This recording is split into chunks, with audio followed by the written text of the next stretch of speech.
at 12 noon, get your 2001 Space Odyssey soundtrack going. Oh, buddy, it's going to be rocking.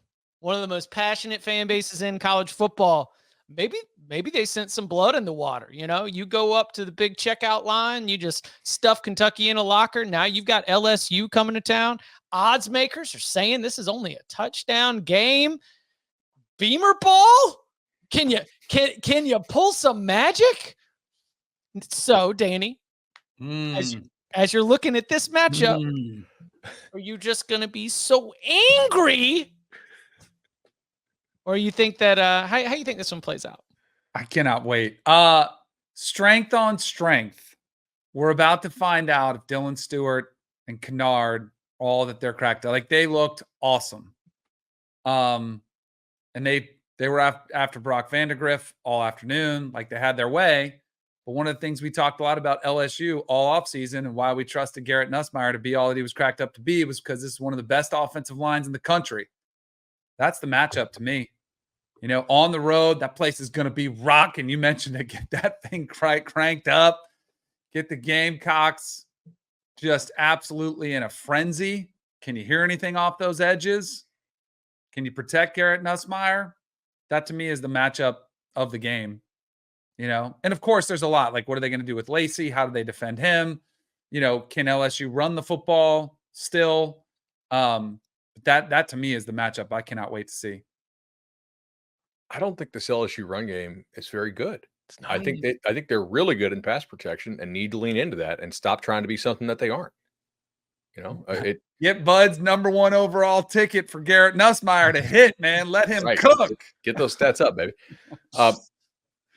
To me, the question's on the other side, right? Like, I do think there's a pretty big coaching mismatch here between Kelly and Beamer. Can they scheme something open on offense enough for Sellers to hit? I mean, Kentucky was an absolute. I'm trying to figure out a word I can say here on the pod. It's not going to get me suspended. Poop show. Yep. Okay, that'll work. Like, that was a joke. And if you look at it, most of Beamer's SEC wins, and I've gone back and looked, were against teams that were just absolute dumpster fire, like real bad situations. So 23 Mississippi State, obviously, like we first guessed that. Like, that was unfortunate situation for Mississippi State because they had to they had to make the internal hire after Mike Leach's tragic passing. But like, that was a bad hire, and we knew it at the time. And like, their personnel wasn't going to work what they wanted to run. You know, last year, Kentucky was having a pretty rough year with the quarterback. 22 Kentucky was against a backup, 3 times against Vandy. Jimbo in 22, we all know what a dumpster fire that situation was. 22 against Tennessee with Hendon Hooker hurt. 21 against Florida. Are we allowed to cough at that 22 against Tennessee?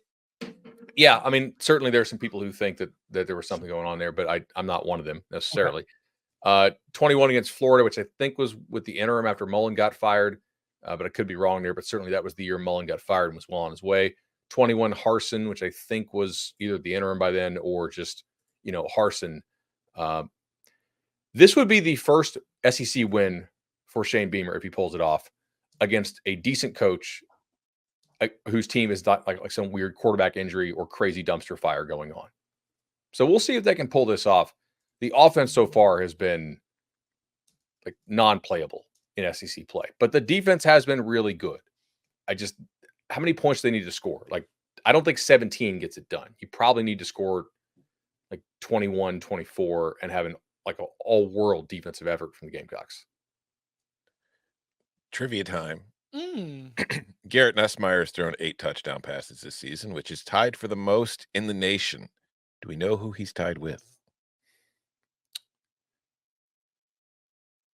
Bah, too late. Kyle McCord.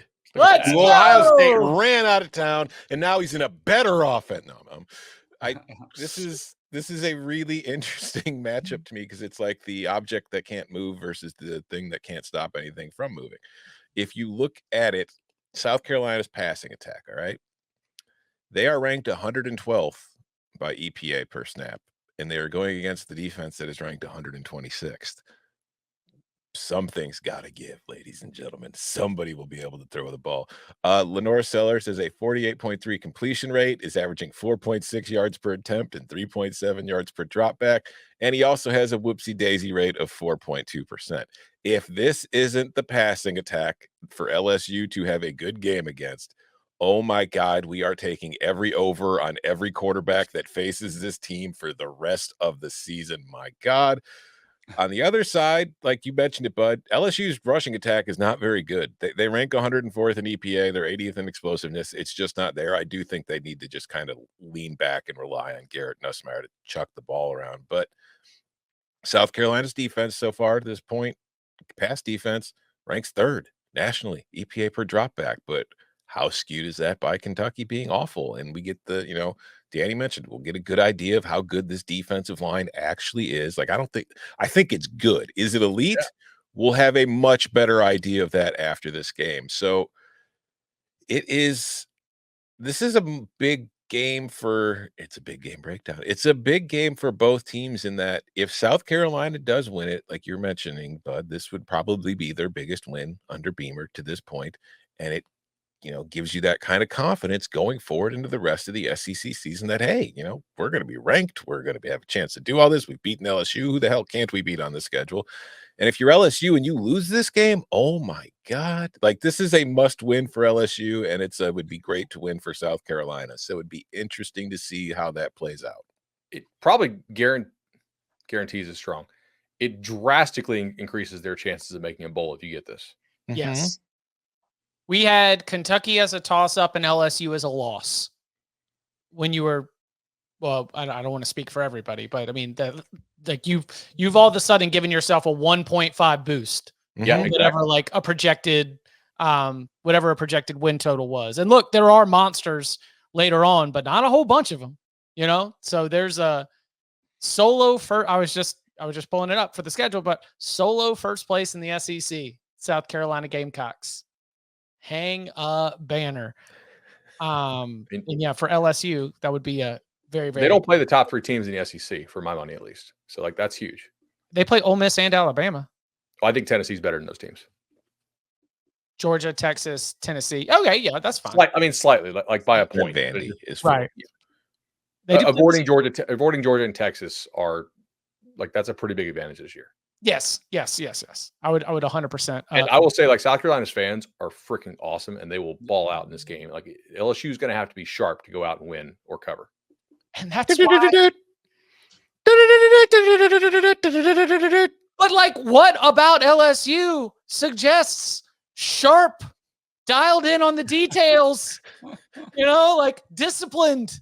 None of this has been present at all. Yeah.